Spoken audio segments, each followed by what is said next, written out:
আসসালামু আলাইকুম সবাইকে। অনেক বেশি এক্সাইটেড ছিলাম আর সেই জায়গা থেকে বাংলাদেশ আমাকে একদম বিপরীত মুখে গিয়ে অনেক বেশি হতাশ করে ফেললো। 515 রানের যে বড় লক্ষ্যটি সেটি তাড়া করে জয়ের যে ইতিহাসটি সেটি এখনো পর্যন্ত কারো নেই। সেই জায়গাটিতে একটি বড় চাপ, একই সাথে বড় রানের চাপ এবং প্রতিপক্ষ হিসেবে ভারত এবং তাদের মাটিতে খেলা সেটি একটি চাপ। শুধু তাই নয়, যেখানে বুমরা, মোহাম্মদ সিরাজ, রবিচন্দ্র অশ্বিন, রবীন্দ্র জাদেজাদের মতো বোলারদের প্রতিপক্ষ হিসেবে ফেস করাটাও একটা বড় ধরনের চাপও বটে। তবে সেই জায়গাটিতে যদি বলি, বাংলাদেশের কি সেই চাপ মোকাবেলা করার সামর্থ্য নেই?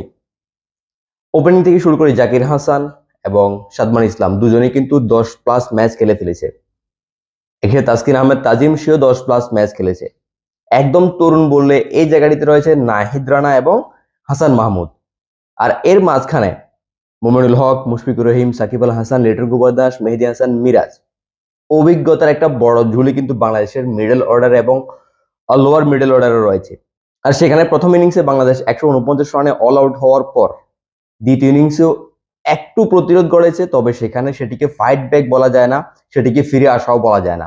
শুধু একটি ফিরে আসা আমরা ম্যাচে পেয়েছিলাম, সেটি হচ্ছে ক্যাপ্টেন নাজমুল হোসেন শান্ত 10 ইনিংস পরে অর্ধশতকের ঘরে পৌঁছেছে, যেখানে কিন্তু নাজমুল হোসেন শান্ত ইনফর্ম ব্যাটসম্যান ছিল ইন এভরি 3 ফরম্যাট।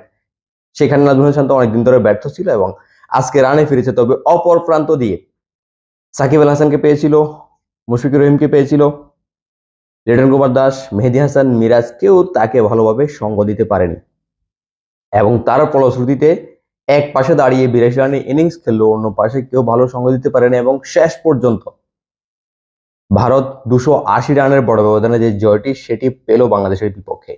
আর এই বাংলাদেশ যারা কিনা গত সিরিজে পাকিস্তানকে তাদের মাটিতে হোয়াইট ওয়াশ করেছিল এবং দুটি ম্যাচই বাংলাদেশের বড় জয় ছিল, যেখানে বাংলাদেশের ভালো কনফিডেন্স হতে পারতো, ভালো টিম ওয়ার্ক, ভালো কম্বিনেশন হতে পারতো, সেই জায়গাটি বাংলাদেশ একদম কমপ্লিট ও পাশে গিয়ে ভঙ্গুর একটি দলে পরিণত হলো এই ম্যাচে এসে।